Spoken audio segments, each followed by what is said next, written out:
random episode of the Three Bastards podcast. Yeah, I believe a non-live edition. No, we're live. We're live. We're live. We're Live at 5. Oh shit. Oh damn. So you had some important news to tell us, though. I mean, I just think it's an important conversation we were having, where I asked you what you thought about Chase Oliver, and you both said who. And it turned out to be that Antifa dude, right? Yeah, I mean, I think it's very well proven that he's maybe not pro-Antifa, but he said he was at I'll just call it a George Floyd riot because fuck YouTube. Be on Rumble, please. If you're watching this on YouTube, just go to Rumble. Oh, I don't so fucking stupid that you're on YouTube. I haven't even uploaded our shit to YouTube yet, except for our music. Oh, good. Well, which is shout out. If anyone wants to hear any of our good music, go to YouTube's Freedomistan Clan, or what is it? Three Bastards or Freedomistan now? Let me see. I don't even know anymore. We don't even care about the YouTube. No, it's what? It's youtube.com/teapartymedia. So this is a guy who's actively said, I'm in I was in a George Floyd riot and it was a peaceful protest. To be honest with you, the Babylon Bee said it best when they said, what was it? The Libertarian Party nominated a big gay bong for their fucking nominee, and that's pretty much what they did. It was just a big old clown. Now, when hopefully they're a little more serious, next in 4 years. When they say it's peaceful, is it mostly peaceful? I think that's what it was. Mostly peaceful. That's sure. What they were talking about, right? I'm not really sure. This guy is also pro drag show, kid story time. Oh no. Pro I have saved on my phone somewhere. Who would you guys recommend be the Libertarian? I mean, obviously, it should have been Dave Smith. Literally anybody but him. It should have definitely been Dave Smith. That's without a doubt. Dave Smith would have been one of the best ones, if not Kennedy had mad name recognition despite some shiesty business. If it would have been Kennedy, it would have been So there's this meme where it's the Democrats and the Republicans are putting out their candidate, and it's Voldemort and Emperor Palpatine, and then the Libertarian Party is here's Darth Jar Jar.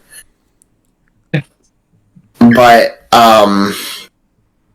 Kennedy would have just been I don't know if Kennedy is corrupt or not. I can't tell. But to be honest, I feel the same way about Trump, so.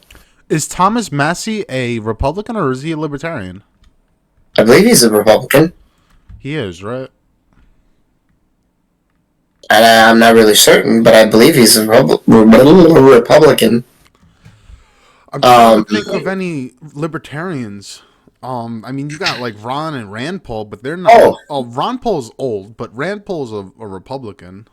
I've got another one. I'm about to drop this in memes here in a second. You got Justin Amash. Justin Amash ain't bad.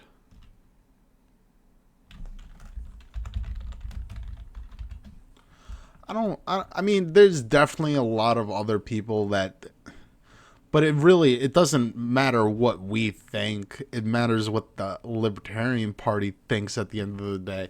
These are the same. Yeah, and the Libertarian Party thinks it's fucking bullshit, bro. I feel like the Libertarians are the ultimate. The chairperson is probably acting in what's in the best interest of Trump, like what Panda was saying earlier. The Libertarian Party people, I feel like they just think that they control everything in life and it just be okay. It's like, this is not something you should be trolling about, bro. Joe Jorgensen was not a good candidate, bro. Why are you guys doing this shit?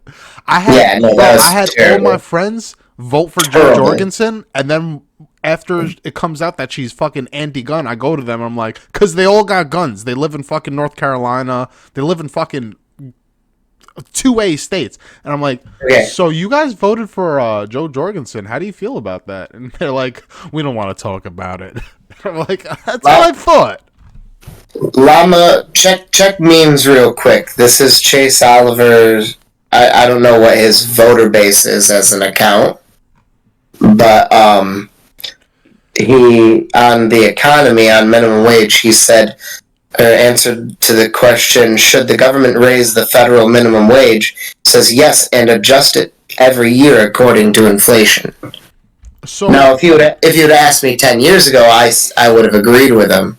However, I would have also said a lot of very radical economic things anyways, that, like, we need to be I still think we need to get off the fiat dollar, but... Yeah, but, listen, did you ever see the graph between corporate earnings versus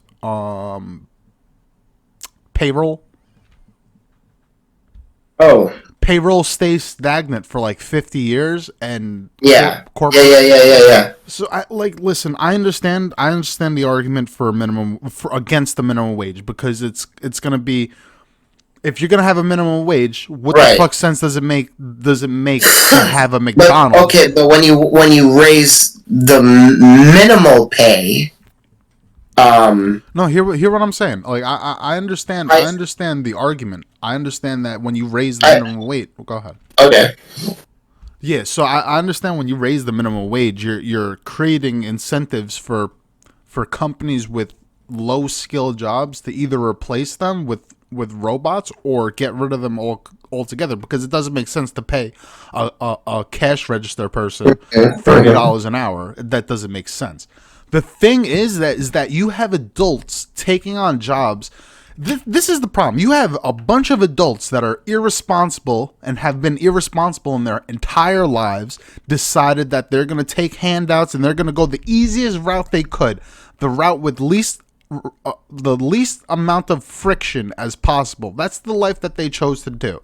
So when those people get older and they have no skill, they don't know how to do a fucking thing, they go to McDonald's. Absolutely, and callous free. I'm 50 years old. I want to flip burgers for fucking minimum wage. And then when that 60-year-old's flipping burgers for fucking minimum wage, people are going to look at it like, oh, that poor man, No, fuck that man. He should have fucking either paid attention more in school, paid attention more at work, did better at work, or learn some sort of skill. Bro, I know so many... and you cannot tell me that the man wasn't smart enough, because I know many smart people. I know many stupid people that get jobs, bro. I know of somebody who is surviving off of money from his deceased parents, and I'm not saying that you shouldn't, Listen, at least that's on his own. Hold on. I'm not saying you shouldn't, do that, but what I am saying is he's living to his absolute, like, minimalist. Like, he's got a pizza delivery job, and he's writing a book about how much he's suffered. Yeah, but that's also different, because he hasn't ever. He's huge. I'll say he's well over 300 pounds. Yeah, but that's his parents' like can't walk, and I haven't released his name or said how I know him, so I can just say that I have it on good word that he used to meet. Well, he would say he was going to Walmart to look at toys in the middle of the night. But I think that he was meeting boys in the middle of the night. Should have called Chris Hansen. I'm actually, I've been hitting up that Alex Rosen guy, which thanks for reminding me. So why don't we stay on topic and we talk about this Libertarian Party thing? Right. So, can I jump in? Yes, please. Yeah. all right, so this libertarian, like, look, I get it. Like, you know, the libertarians are going to keep nominating these dumbass candidates, right, and not going anywhere and basically being irrelevant. Um, but I think what I want to reiterate what I said earlier. The best thing. So two things. One, the I think this what happened is by them nominating this guy. What's his name? Claire, The not Claire, fucking Dave. Chase Oliver. Oh, Chase Oliver. Chase Oliver. By them nominating Chase Oliver, what they did was the libertarians that have a shred of common sense. What they did was they basically nominated like an extreme candidate, and what's going to happen now is whether they come out and publicly say they're going to vote for Trump or not, what's going to happen is when it comes to the ballot, those libertarians are going to vote for Donald Trump. So if they would have picked a more common sense candidate like Llama, what was his name? Dave Smith. Dave Smith, right? Or even an RFK, right? If they would have selected Bro, if they picked Dave one Smith, of those guys, that would have hurt Trump. then yeah, to a large degree, you know, it wouldn't. I'm not saying necessarily hurt Trump, but it wouldn't have helped Trump. I look at them by them nominating this guy. What they did was they helped Trump because I see that. the libertarians It's that were true. going to vote libertarian I have are to now agree. going to vote for Trump, right? If they would have picked a common sense candidate, then the libertarians just would have stayed voting for libertarian. You think the libertarians are working with Trump? I don't the know. Libertarian chairperson, I fully believe that, and I think that we should ask our. However, let's actually see how many followers we have. Let finish that thought real quick. The second point that I wanted to make was, you know, we were kind of talking about like the whole two-party system and everything, and I think what we're seeing right now is Llama. You mentioned a change of the guard. I think what we're seeing is a transformation of the traditional Republican Party. Yeah, it with- was supposed with- to happen in 2016. With the introduction True of that. Donald Trump and, you know, his first term, and, you know, these people that the media calls MAGA and all of that, what we're actually seeing, I mean, if you look at Donald Trump's policies, I mean, he is not a far right guy, okay? Not at all. But he's more towards the libertarian Libertarian / patriotic, almost. right, like America first. Yes. Right, like America first, libertarian. And I think what we're seeing is, I mean, he happens to be the Republican nominee, but I think with the introduction of Donald Trump, what we're seeing is a transformation of the traditional Republican Party. And I think, like, as this older generation, you know, moves out, and you know, and they you know, we're seeing a lot of the old Republicans that are, you know, like that either running against Trump in the beginning or just abstaining from from public endorsement, right? But as they move out, what we're seeing a whole new generation of I would call it, you know, they're not the rhinos, they're more like a you know, I would almost call them not a Republican Party, but more of a conservative party. And I think that's a good movement. Yeah, please. I just want to correct something real quick. We did say that Trump is like the libertarian patriotic type. I know that is very counterintuitive to say that the guy who's the president is the libertarian type. Aren't on the Libertarian Party. Trump is by far the closest to a libertarian. Oh, I don't know. Okay, I get what you mean. Yeah, because obviously it can't just be like, listen, the guy who wants bigger, I'm not saying Trump wants bigger government, but he is all about government at the end of the day, like far be it from the Libertarian Party. But he's the closest to it. Well, I think if you, I mean, name me name me a president. No, you're right. You got it. Who's wanted or who's, you know what I mean? Who? No, I agree. There hasn't been a president that wanted smaller government more than Trump. More than Trump. You know what I'm saying? I agree with that. It's more like a a libertarian would be like small government is still too big. Right. But it's like a realist libertarian, America first. Donald Trump. Donald Trump. Right. Yeah. All right. I just wanted to throw that in there. Turtle, you were saying something too before Panda finished off his thought. Oh, I was wondering. Oh, the question we should ask are. I think we have 4 followers at this moment, but I'm also trying to find the Twitter of the Libertarian Party chairperson. Who was that? Wasn't that that chick? That's some chick. I forget her name though. That's why I can't find her Twitter. What did she do that? Oh wait, no, this was I'm thinking of the Republican chair lady.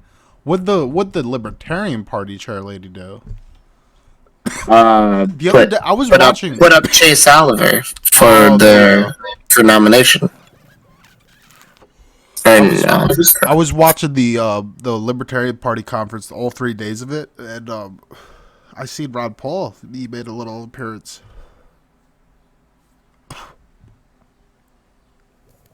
Libertarian. Oh wait, back it up. I mean, I would almost. Okay, hold on. Go ahead. Running for vice chair. Oh, LP National. And supporting. Okay, there you go. Angela for LNC chair. So is Angela McArdle in chair right now? Can I just throw this out there? Yeah. If we're so worried about having old people fucking running our country like Joe Biden and Donald Trump, why can't we fucking have Ron Paul? Man, I don't know, man. I would vote for him in a heartbeat. Bro, I would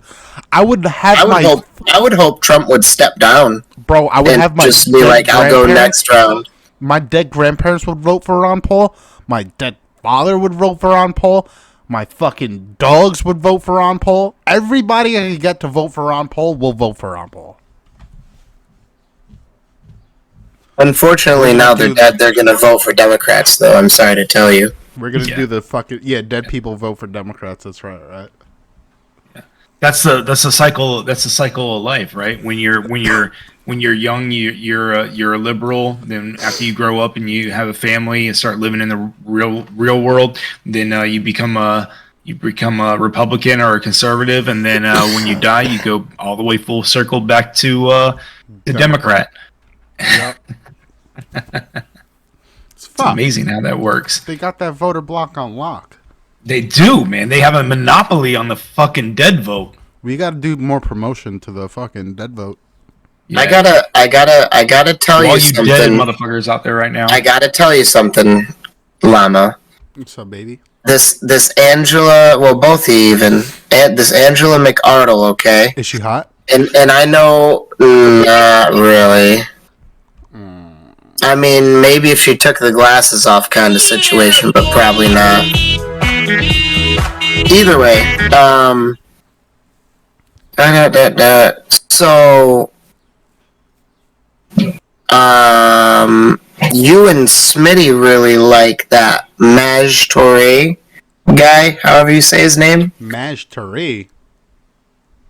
M-A-J and then Toure, however the fuck you say his name. I think Smitty turned me on to this guy. I don't think I ever heard of him.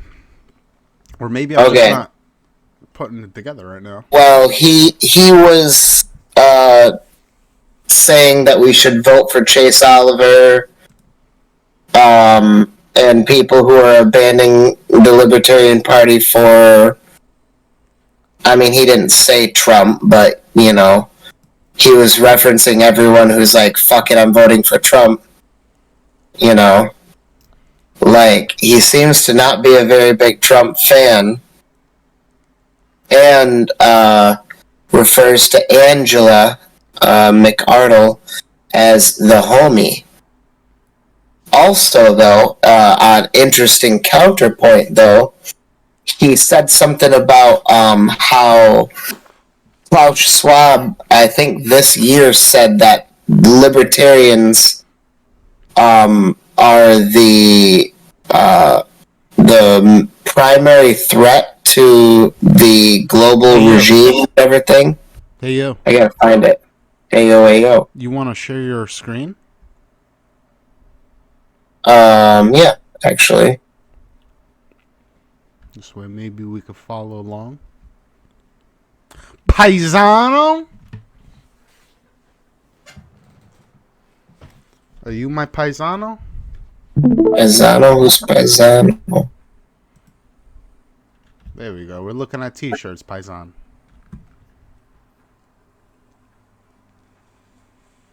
Yeah, he's got a lot of shit to sell, that's for sure. Come on, man. Where is it? This is all within an hour. Are you sponsored by this guy? What the hell, man? No, I am not. I thought we had to run all sponsors through the board before we just threw them up there. Come on. No, we do technically have some kind of sort of sponsor. Yeah, he does in fact have so much shit. He posted it a few hours ago. Let me just go back. So this is him referring to Angela as the homie. This is Angela McArdle, the chair of the Libertarian National Party. They seem to be pretty... Where was it? Did I lose it or did I scroll past it already? He got 0.5% in the Philadelphia City Council general election in 2019.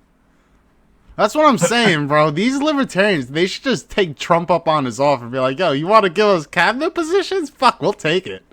Bro, here's my prediction. What they've historically gotten like 3, maybe 4% of the vote.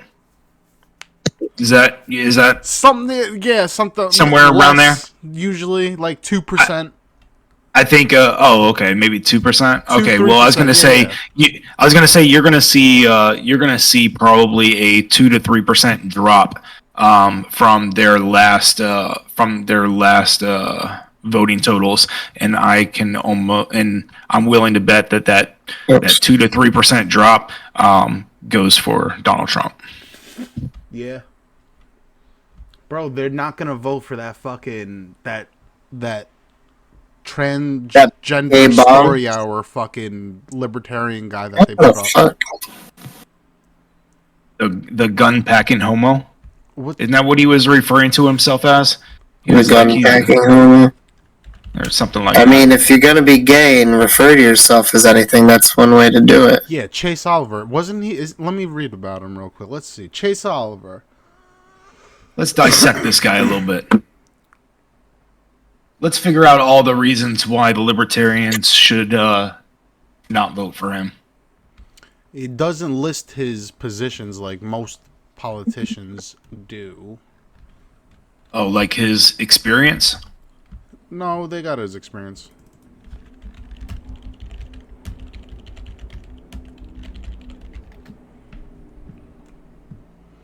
Dead air. It's loading. I am going to commit great crime. I am going to commit great crime. I'm going to bust nut in water tower. So, Chase Oliver is he's he believes in the whole climate change thing. Yeah. He believes that there should be. He wants to do ranked choice voting. You know what ranked choice voting is? So you have like 3 rounds of voting. Please educate me. I'm sorry? No, please explain. So the system that we have now is we got one election, and whoever wins that first election, that's it. And a ranked choice election, you have 3 rounds of voting, and they determine between, like, so if you got second place in the first and second one, but then you got first place in the last one, and then the person that got first place in like the first and the second one got like last place in the third one, they would be like, well, you got on average the higher vote because you got 2, 2, and 1, and they got 1, 1, and 5, let's say. So they would make the guy 2, 2, and 1 the president over the guy that won the vote 2 times in a row for the first time. You know what I'm saying? Oh, okay. So that would change the whole electoral system that we have. He does like guns. He said armed gays are harder to oppress, which I support that message. He wants to end the war on drugs. He calls for an end to qualified immunity for law enforcement. I'm kind of on the fence about that because I understand that we would do need it in certain situations, but you guys could chime in at any point. I mean, I got some shit up on my screen. This guy's going to bat fucking hardcore like Chase Oliver sucks his dick. Wait, what? Look at this shit. The Maj Tory guy on my screen, is it not showing? Oh yeah, I was looking at my screen. I'm sorry. He's asking about Chase Oliver. He's like, is the point even to win? I thought his argument seems to be, isn't the point of having a Libertarian Party to, like just to check off. I don't know if he thinks that we're just supposed to check off these like, what is it? The DEF fucking checkpoints, the inclusionary fucking shit. Like, oh, we need to put a gay bong for president so we can be inclusionary and shit. Mm. The real best thing that Chase Oliver does is takes votes away from Biden. Like, he gets Antifa out there and voting and shit. Let's continue with what his positions are. I got an excellent. What was that Brad Krasnenstein guy? Yeah, who's been going to bat hardcore for Biden? Ed Krasnenstein. I would love nothing more if he flip-flopped from one pedo to another alleged pedo. Yeah. So Chase Oliver supports he's the guy that wants to do the Ellis Island style immigration system. Oh, that's right. Yeah, that guy. Yeah. Oh, look at Chase Oliver going to bat, saying, "Oh, it doesn't happen very often." So top and bottom surgery. When they say Ellis Island style immigration system, that means like basically, you show up, you sign a couple of papers, we send you on your way into the country. That's Ellis Island style immigration. There's only one way that works. There's only one way that works, and I would almost be for it. Damn it! But here's what has to happen. All social welfare benefits have to disappear. Mm. No. Think about it. My family, my grandmother's family came over in what was it? 1916. What was the year? The year that the Lusitania was sunk on its way back. On its way back to Europe. 1915. So my grandmother's parents were on the Lusitania on that last trip to the United States, right?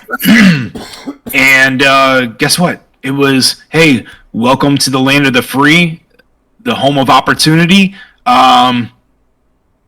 Good luck, right? Good luck, and you make you're betting on yourself, and it made family ties strong, right? Because in order for people to survive, families had to stick together and had to work hard and everything, because there wasn't all the social welfare benefits and all that other stuff to keep them afloat. I would almost be in favor of that. I was reading the rest of his. I got three more positions, and they're kind of problematic. So, all right. So the last three, education. He advocates for more educational choice and supports abolishing the fucking U.S. Department of Education.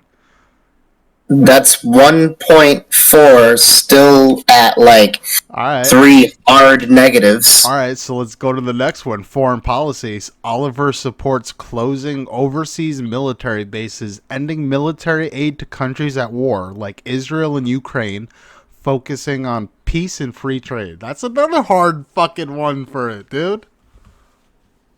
Right, but now you have to start ranking these, right? Now you have to start like ranking these positions on what would on which ones are most important or most problematic. So the right? the ones that are the most problematic that I'm reading is the immigration and the climate change, and me personally, abortion.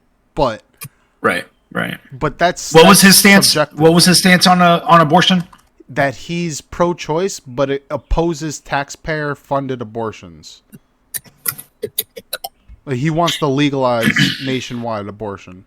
Yeah, see that's a problem. I think the Supreme Court had it right. Even as a pro-life person myself, the Supreme Court had it right. You need to get it away from the federal level, get it down to the state level. That way, the population has more of an influence in that decision. And what you'll find is states that with a large population of pro-life advocates will, those states will end up passing legislation accordingly. And states that are, and it's bad. I wish we could abolish it everywhere, but that's not the way. That's doing it totalitarian. Doing it at the federal level is not the way to do it. You're going to create more division, and that way. So I think the best way for the people to have a voice in that and to see it reflected in government is get it down to the state level. You know what? I think that should be the answer for every candidate for federal government today when asked about abortion. Should be the Supreme Court has it right. It's at the state level, and that's where it should be. And you vote your. Go ahead. I actually have a question for you guys, real quick. Do you see the question on my screen? Yeah. Do you think I should add another question before I post that? Go ahead. I did. Any other further ideas? Anything we could add? Any other possible motive she could have for posting up a faggoty ass bong for the Libertarian Party? Let's really think about this. Do you think we should have I think I have a good one for a fourth option. So then post it. Hold on. He's all right. Wait. Let me get back to this. Yeah. So you know what I find really ironic, Panda, is that I live in New York, and there's about not including the 5 boroughs, there's about 6 Planned Parenthoods. Maybe there might be a couple more that are in Long Island, between Nassau and Suffolk. And if you look at an overlay of where the Planned Parenthoods are on like Google Maps, and then you do an overlay of the ethnicity maps, they all line up with Spanish and black neighborhoods, bro. So you got the Planned Parenthood in Hempstead, all black neighborhood, and Spanish. Yeah. You got the what's it called? The Planned Parenthood in East Massapequa Park, black neighborhood. You got a Planned Parenthood in Huntington Station. Yeah. Again, black neighborhood. That's the only black neighborhood. So if you look at the North Shore of Long Island is a lot of rich people, big fucking mansions, big giant fucking mansions. And then when you start getting past like the Northern State Parkway, the Grand Central, then it starts getting a lot less rich until you get to the South Shore, where you have either rich people that have fucking their little huts on the beach, or you got a shitload of poor neighborhoods. And the only, like, quote unquote, I guess you would call it poor neighborhood in the North Shore, in that area by Cold Spring Harbor and fucking and Glen Cove and shit, is like Huntington Station. And that's exactly where the Planned Parenthood is. And you can keep going down. Like fucking West Islip. Yo. So part of it being, so I want to expand on that just a little bit. So part of you know, the whole idea of abortion, the abortion issue being a state issue, to go along with that, I believe all federal funding, right? For either, like, federal, there should be no federal funding for any of these clinics, right? But what you're highlighting, how about we have a government that focuses on improving the lives of these of this population? I mean, why are they getting let's answer that. Why? That's what they thought they were doing. Why are they getting abortions? Right? Yeah, they thought that with welfare, but welfare isn't enough to keep them to keep families like prosperous, right, and wanting to grow. No, they're keeping them just at that they're keeping them just at that line where they're dependent on the government. They're going to keep voting, right? And then they give them the option of, hey, oh no, you have an unexpected pregnancy. Well, here, look, we have this service for you, right? We're here to help you. No, if families were prosperous and able to feed themselves and able to work hard and have good marriages and good relationships and being able to live the American dream, they wouldn't be wanting to have abortions, right? They would be wanting to have families, right? So it's no coincidence that you see these overlaps on the map of where these clinics are. No, it's by design, and it's in my opinion that's evil, right? Yeah, but it's by design. I agree with you. That's how what do they say? If any of these departments or charities fix the problem that they were there to fix, they wouldn't have a job anymore. Exactly. Yeah. Exactly. It only makes sense to exacerbate the problem. We're from the government and we're here to help. Yup. We're here from the government. We're here to help. Yeah. Yeah. It's crazy, bro. It's crazy. No, but I mean, you get down to the root of these things. Like, I mean, I don't know. I don't stand outside abortion clinics and I don't interview people, but like, I'm willing to bet like a large majority of these people, like if they had the means to, if they weren't living paycheck to paycheck and if, and times weren't so hard and everything, and they were happier in their lives, they were more successful in their lives and stuff, like, dude, they would want to be building a family, not destroying them. I mean, I bet I feel so to a degree. I feel so sad for a lot of these people, because I bet when you really get down to it, like, it's not something like they're not overjoyed or excited and happy about going to kill their baby.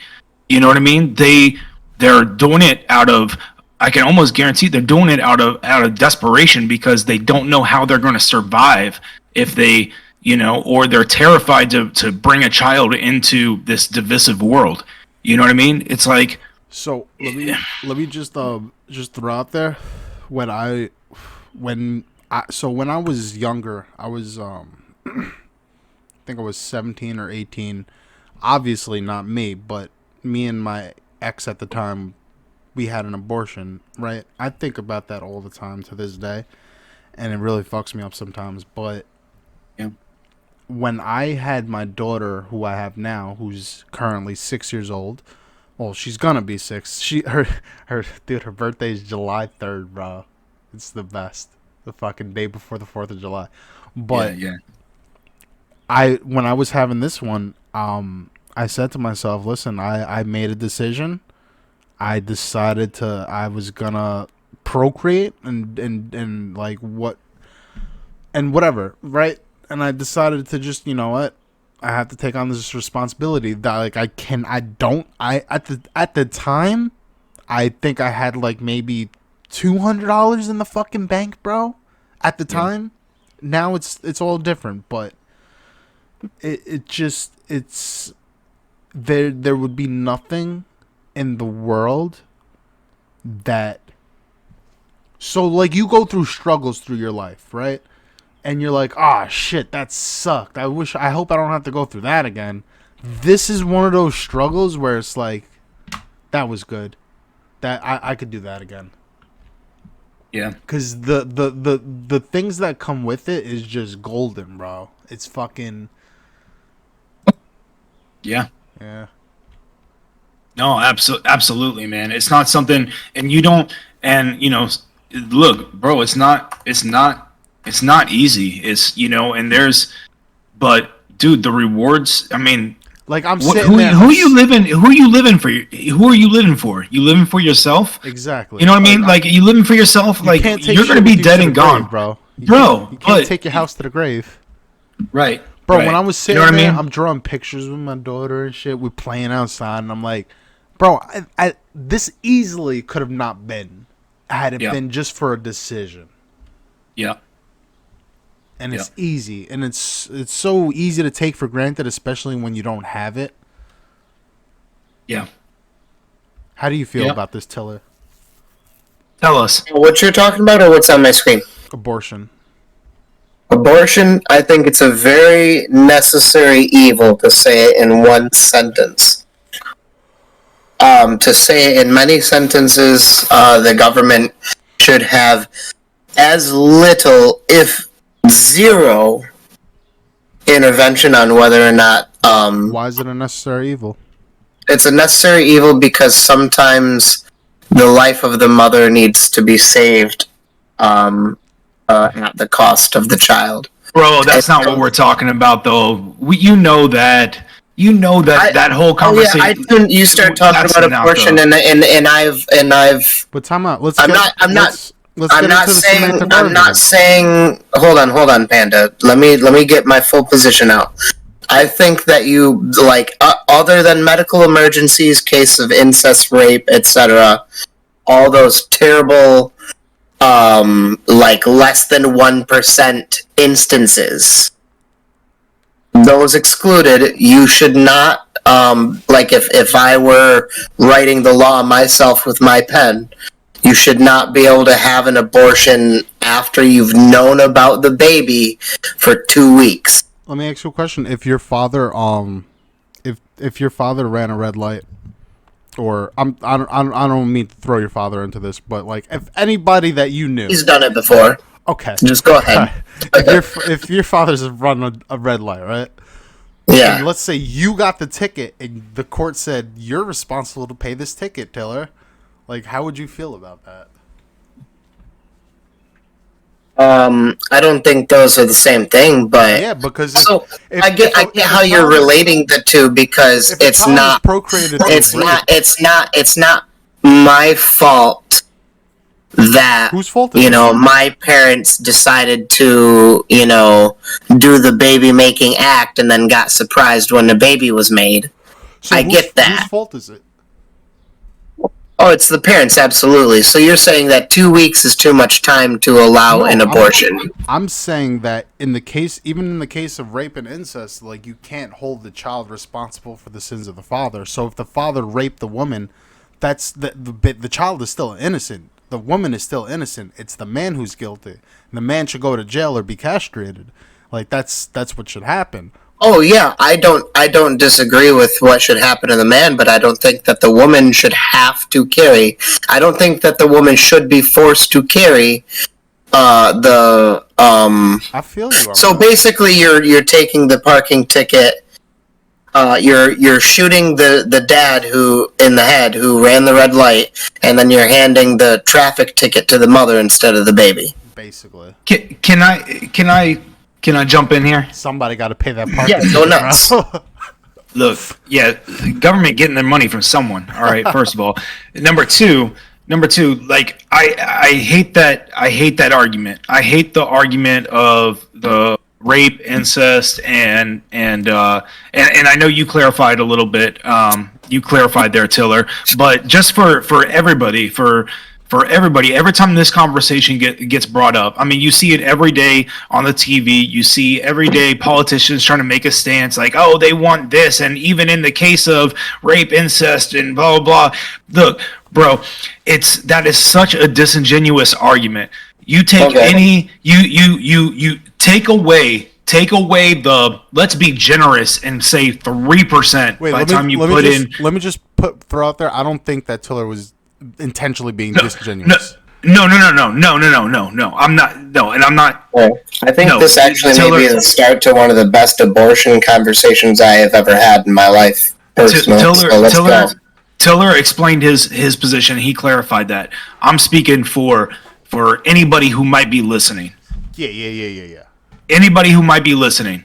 If you're going to have an abortion conversation, number one, as soon they bring up the life of the mother, rape, incest, take those three, say, okay, we're going to take those three situations, we're going to set those to the side. Okay?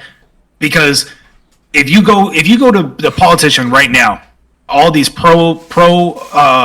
pro-choice politicians, and you were to put legislation in front of them that said, with the exception of, right, rape, incest, and life of the mother, they won't sign it.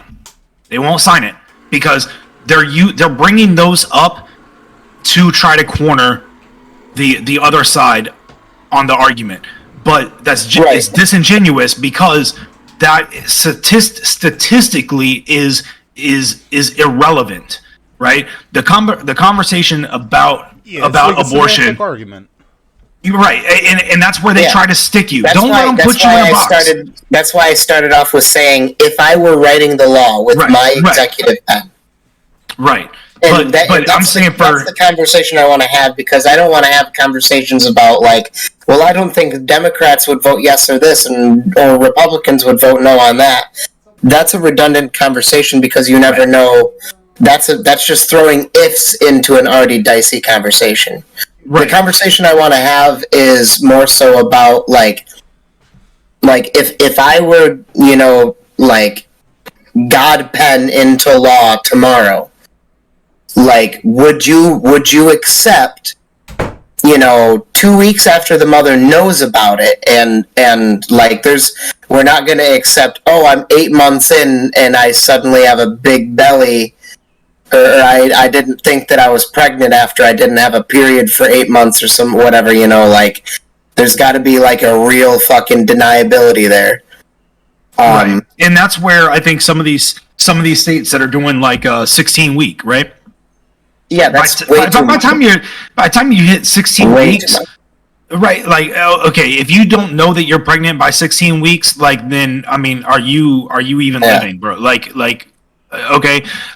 So what I'm getting at is, much the same way, like, that I don't believe the abortion situation should be that the federal government should have anything to do with it, right? Bring that down to the state level. That way, the population of the state has more of an influence in legislation. County as well, possibly. Especially in states like Michigan and Texas and California, the real purple ass fucking states. Right, but then let's go. County. But then let's go a step further, right? Because this isn't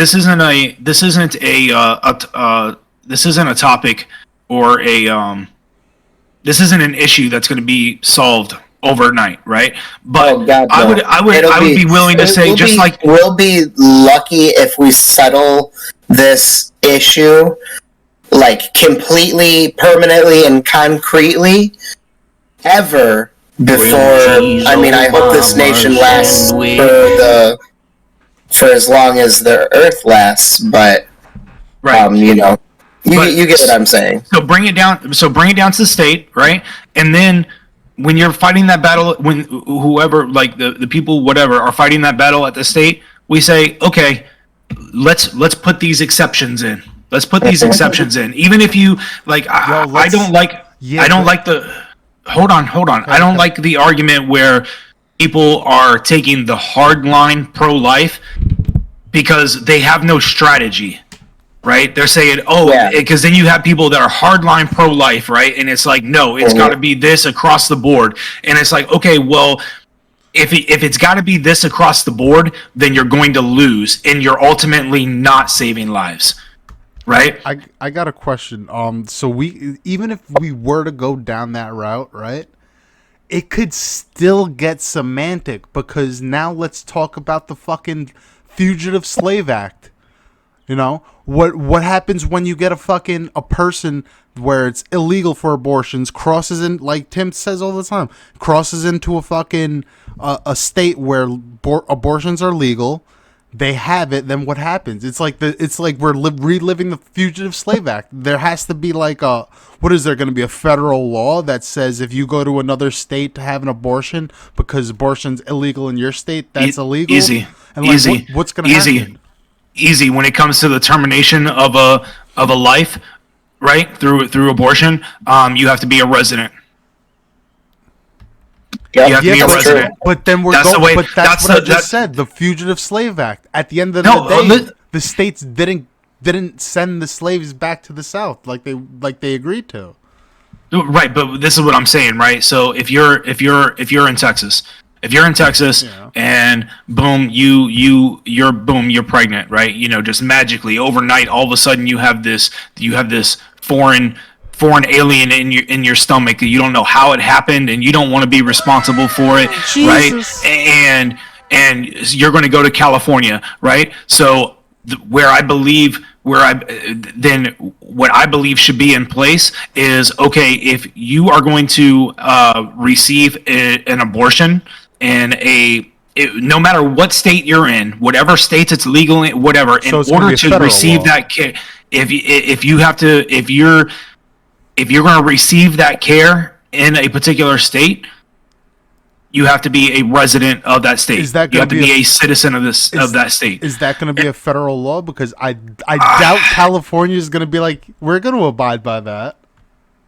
Right. I mean, look, I'm just trying to offer up different possibilities, I'm just saying, different ways to do it. We could get even more gritty. Like that's the dirty thing about politics, bro. It's like anybody could always find a semantic answer to argue the latter.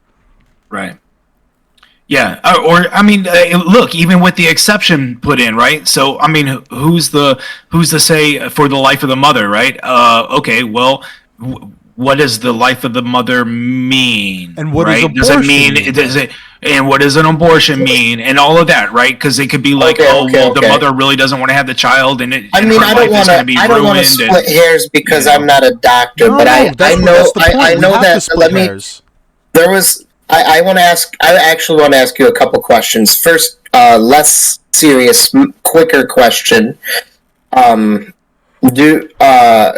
Since you're talking about it, like, what would you find? Like, let's say, let's just leave it up to the doctor to determine, not like the individual doctor, but like doctors, you know, to determine, because you and I are not doctors, to my knowledge. Yeah. But like, let's assume that there is a declared emergency. It is either the life of the mother or the life of the child. Would that be acceptable for you to terminate the child to save the life of the mother, if it's determined that it's either or? You know, I was just thinking, like, when you were saying that, imagine having a panel of judges. Like, let's say we had the Supreme Court 2.0, but instead of it being the Supreme Court, it was just the Supreme Court of judges that determined if your life was worthy to live or not. And I was just thinking about that. That's kind of like that's some Black Mirror shit. That's some totalitarian shit. It's like now the court's deciding case by case who's alive and who's not. It's like, yeah, that and that, like, that's why this conversation is best had infrequently, but thoroughly when it is had. These ideas are definitely. I want to get Panda's answer though. It's supposed to be a quick question. I do want to say I think these questions are very good questions to be having. They are. All right, restate your question one more time, please. Is if there's a declared emergency, whatever that is, to where it's the life of the mother or the life of the child, the surgeon has determined to the best of his capability, and the hospital has nothing else that it can do other than either work to save the mother or work to save the child, and the father and or the mother decide terminate the baby. Is that acceptable for you in law? In the situation that you're describing, in yes. The situation where the Yes. doctors have determined it's an emergency. Okay. Why don't they just pull it Then out? that's all I really and to me the time period doesn't really matter so much. Mainly that's my main stance is the medical emergency situation. So yes. I have a question. So the idea of abortion is that you're intentionally going in to kill it. So why not if the case is Okay. Wait. So let me ask you both. Let me ask you both a question then. Could I not even ask you a question. I want to tell you about my own birth. Could I just finish my point? The doctor came out and asked my father. It's getting kind of dicey in there. It's really questionable. This is in early 90s. So, we're way more advanced now than we were way back then. I shouldn't talk about my own birth and say way back then, but we'll touch that later. He asked, if you had to choose, would you pick the mother or the child? And if I remember how my dad told me the story correctly, he was not able to pick. He told the doctor to go in there and to save both. And, well, my mother and I are in fact both still alive, so miracles happened. I was fucked for nearly the first year of my life. I couldn't breathe without the help of a machine for at least the first few months. Several problems. My colorblind uncle seen me turning blue once and smacked me on the back, clearing the pathway and allowing me to breathe again. So, yeah, it was very dicey, but the doctor did work to save both of us. However, I also fully believe that there are situations where, we're trying to perform a C-section, but every time we do this, the baby's heartbeat drops. Every time we do this, the mother's heartbeat drops. I feel like if we get the baby out of here, the mom's not going to make it. If we if we just terminate the baby, the mom will be fine. I'm not a doctor. I don't know how often this conversation happens. I imagine, like I said earlier, less than 1% of the time. But I had a similar situation with my daughter where we were trying to do a live birth and we had to go into C-section. So I didn't get asked that question because, again, medicine is way better than it was 30 years ago. But it still, poses the question, I don't want a doctor to be like, I've got 2 lives on my table, and I don't want to be worried about getting sued in 3 days for, and then have him end up accidentally fucking both of them up. And then you've got 2 dead people. Right, and that's where I'm saying, the life of the mother, whatever, the medical situation, right? That is obviously, that obviously to me doesn't fall under the general category of the abortion topic. I think that's kind of my point too. Is really what I I think my stance of 2 weeks after you know about the baby, and then after that you have to carry that baby. You can adopt it, you can give it up for whatever, but you have to carry the baby after that point. Llama, you were trying to get something out. What? Llama.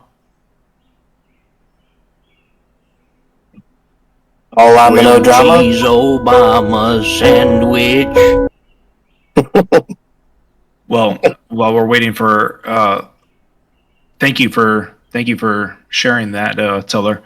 No problem. And again, that's why I don't like the argument that that pro-choice people come up with. I mean, that's the first thing they jump to, right? Is, oh, well, this that, and it's like, again, we're not talking about that 3%. If I'm being generous, that 3% of situations. It's like, okay, 3% is very generous. Is very generous, and if you turn around and make that exception, and then you're just solely on, okay, elective abortion, then their argument falls apart, right? Then they don't have anything to argue at that point, right? Because they rely solely on those extreme circumstances. And right, but exactly. And then it becomes a talking point for talking heads, and then we end up talking. But I think uninformed people get into the conversation and don't listen to informed people. Right. And I think and I think a lot of the pro-life, not a lot, but those pro-life advocates that are out there who take that very hard stance where it's got to be pro-life across the board in every state and all this, and it's got to be done at the federal level. I think what they're not achieving out with the bathwater. Right, and you gotta win the argument incrementally, and I think by what the Supreme Court did by saying this is not a federal issue is no question is the largest win for the pro-life movement since its inception, right? And then now we fight that at the state level, you know what I mean? And you're not going to win every single state, but you're saving, just by it not being at the federal level and pushing it down to the state level, you're saving more lives. And then you also don't just fight it legislatively, you also fight it with the culture, right? And that kind of goes back to what Llama brought up about the clinics and the overlay of the map and where these clinics are located, right? They're located in impoverished areas, and they're targeting minority communities and stuff like that. It's like, okay, well, if we work on the minorities, I think a lot of minorities are finally waking up now, and they've been voting Democrat and everything because the Democrats have been, they've been making Republicans the boogeyman, right? And like, we're here to help you. And they're finally waking up and realizing, like, bro, like, you've been saying you're helping us for the past, 50 years. What have you done for me? How has my life improved? It hasn't, right? And we start focusing on, hey, prosperity for everybody and bringing back the opportunities for everybody. And you're going to start seeing a culture shift, right? You're going to start seeing, families wanting to have children, and then it self-correct. You got to correct the issue from both sides, right? And and then 20 years from now, 30 years from now, then hell, you might see where these states and these communities that have been targeted and kept down, and just you're pregnant here, here, come on in, you're going to start seeing where the communities are going to start saying, no, we don't want this, you know what I mean? We want to have children, we want to have families, and you'll start correcting the issue from both sides, and it'll just be a better America. But yeah, pro-life people can't get stuck in this argument. They can't get cornered in the box with this argument, and also they can't you gotta take the incremental wins, right? You gotta take the incremental wins, because the fact of the matter is, if you had a president that got elected tomorrow and they tried to push through a national abortion ban, that all that's going to do at this moment is make the divide, is continue to divide the country, right? No. Bring it down to the state level. Bring it down closer to the people that you're representing, right? And let those people's voices have more of an influence. And then you'll start seeing, you're already seeing it. Different states are passing different legislation and are more reflective of their population.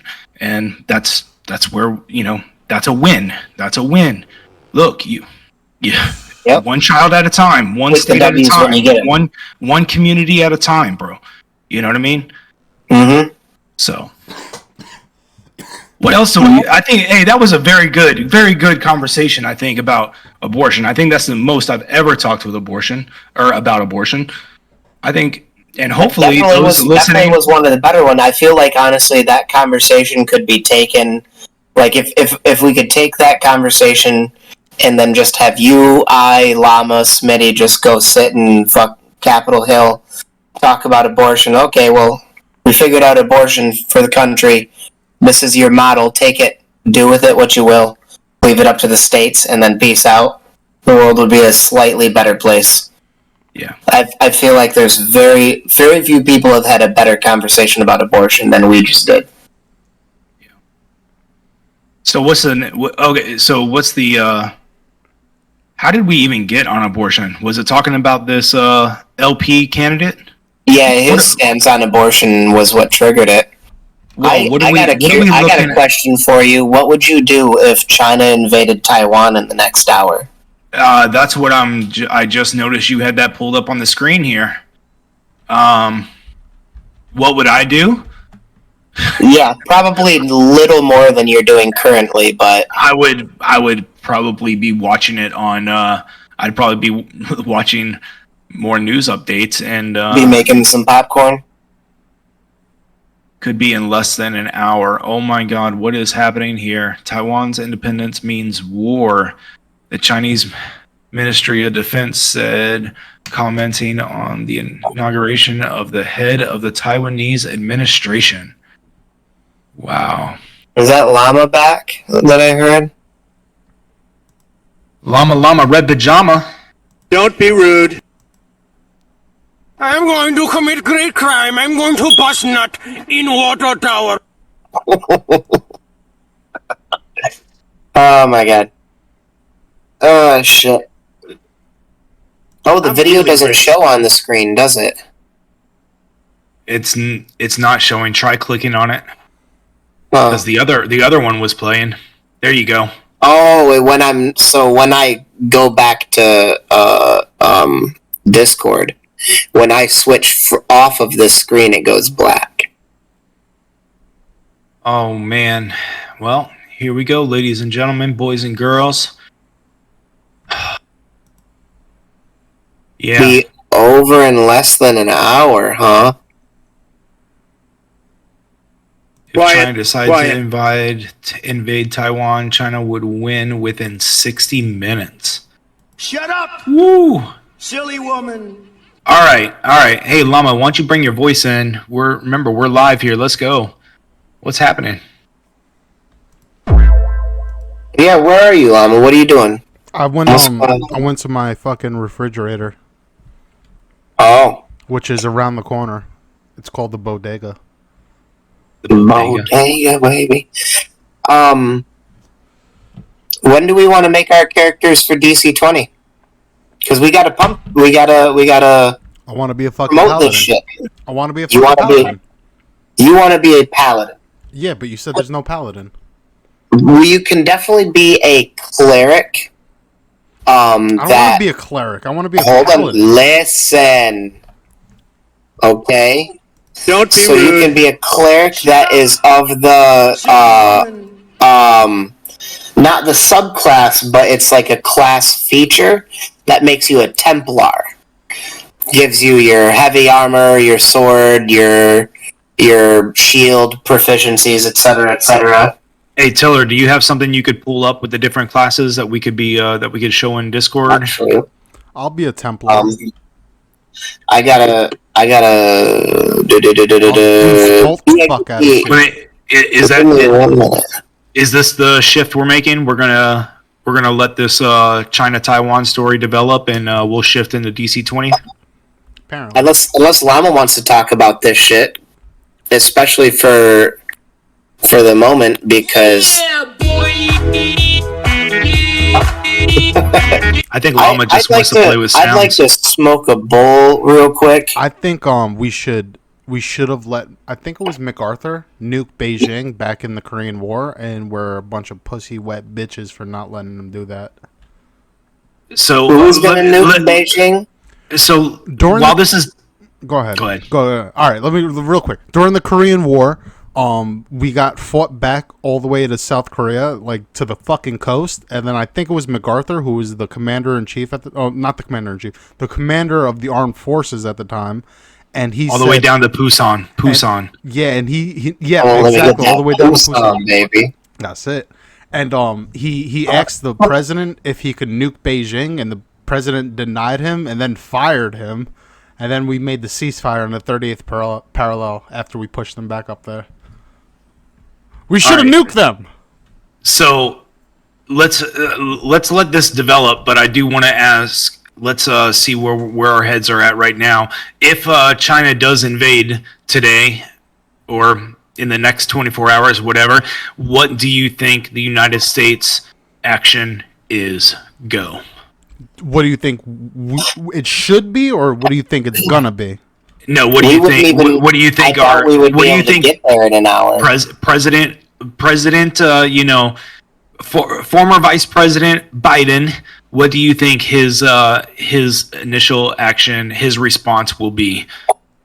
Oh, it's gonna be a war. Yeah, but there's no doubt about it. Yeah, but I think Taiwan will be taken, and then it will start a war. Because the Democratic Party is just dripping at the mouth, ready to start World War III. Have you seen Taiwan's defenses, though? They have a pretty formidable defense. To stage an amphibious assault of Taiwan would be fucking hard. I highly doubt it would be amphibious, though. How else are they gonna get into Taiwan? Air Force. What are they gonna do? Do they not have drop bombs, bro? Oh well, you could drop bombs all day. You don't have control of the island, though.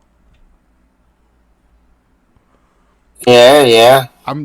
I think Taiwan, given the circumstance, I think Taiwan would be able to hold off an invasion of Taipei, which is their capital, until U.S. forces do arrive. Do you think? Let me ask you this: if China was to attack, do you think our fleet off the coast launches off every coast over there into mainland China? I doubt that. You think they have the balls for that? No. What I think is going to happen is that American efficiency is going to wipe out all the invading forces, theoretically. So like sinking the transport carriers, as far as shooting down the planes, that's all going to be like mostly American. I mean, granted, with the help of Taiwan too, but I don't think there's going to be any direct strikes unless I think there's going to be like so what I think would happen if China did that, I think we would be able to defend it.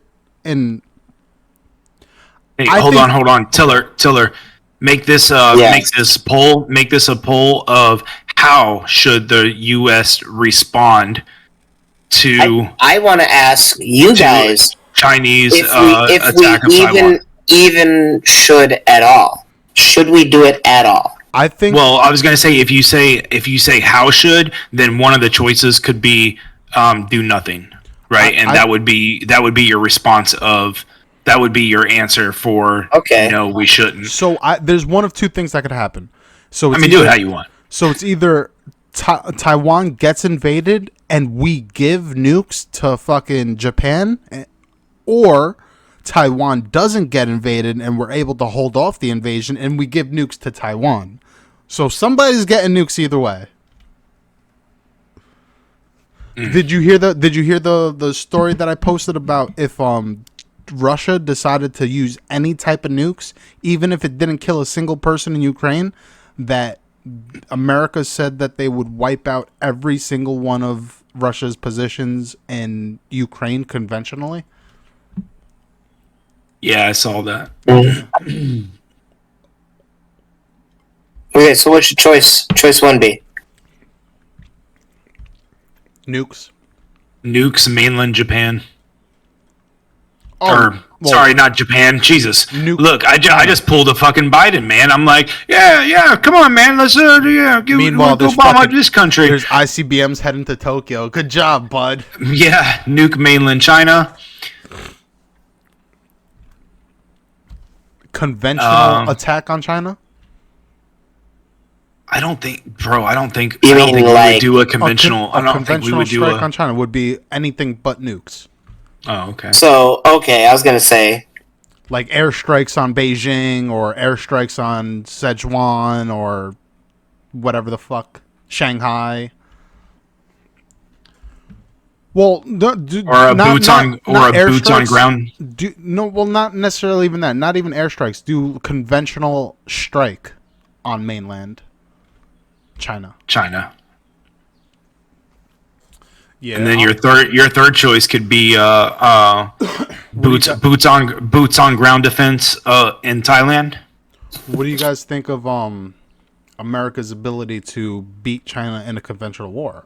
Obviously, there's no real comparison, I guess. Well, I don't know, man. It depends. If you were asking me 10, 15 years ago, my answer might be different. But today, dude, I don't know. Do a fourth one, nothing. Right, and the fourth one would that was be, what I was going to do. The north. Hey, clarify the boots on ground in mainland. I have boots on ground Taiwan. Boots on ground defense in Taiwan. Oops. Yeah. I forgot about that part. So the problem with invading China there would be a problem with that, because if you were to look at China's geography, there's a lot of it's not as bad as Afghanistan was, but the thing is, Afghanistan was a little country compared to China. Now China has a lot of mountainous areas, especially in their coastal areas. They have a lot of rivers, a lot of mountains. It's not an easy terrain to get across. No, it's not. So to do an invasion of China would be basically impossible. To do a strike on China would be more. I wish. No, yeah, we would definitely. Russia and China have beef for a long time. Oh, sorry, I was hoping to fit the full Edwin Starr quote. Absolutely nothing. Good God. There you go. What is it good for? Yeah. Yeah. And the thing is, China's population centers are mostly on their eastern coast as well. So I think they have the 1.3 billion population. I think like 1 billion or 750 million of them live on the eastern coastline of China. So I think a conventional strike on their major cities would be devastating for them. That would probably overthrow the fucking CCP with just the mayhem that it unleashes. Hey, isn't it convenient that this is popping up today when we very well may have a verdict in the Trump trial? Isn't it though? That's interesting. I gotta go grab a paper. Hey, how about this? Because I think we're gonna have to let this China stuff stew for a few minutes. How about you this? You can talk, but I won't hear you. I'm grabbing a paper. Okay. Why don't we jump back at? Why don't we close this session out and jump back at like noon, and we'll do some character creation of DC-20, and then if any news pops up, we can jump into that. All right, so we end the podcast. Well, yeah, we can kick it. We can kick another one back off, but I think we covered some pretty good topics and stuff, and we just do another session. I agree. Everybody, you could catch us later if we come back on. We'll be live. We'll shoot everything live. If not, I have 2 short episodes for us tonight. It's gonna be coming up a little later. Everybody, stay tuned for that. Tiller, you still around, or are you far away from the computer? I think he's grabbing the baby. Okay. All right. We'll wait for Tiller to get back. All right. Hey, I'll catch you guys. I'll catch you guys in just a few. Yes, sir. Later. Mr. Tiller, we're gonna be signing out for tonight.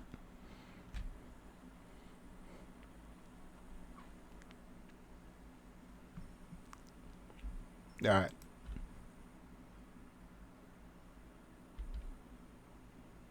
Well, it's been lovely chatting with everybody tonight. I hope you enjoyed that conversation.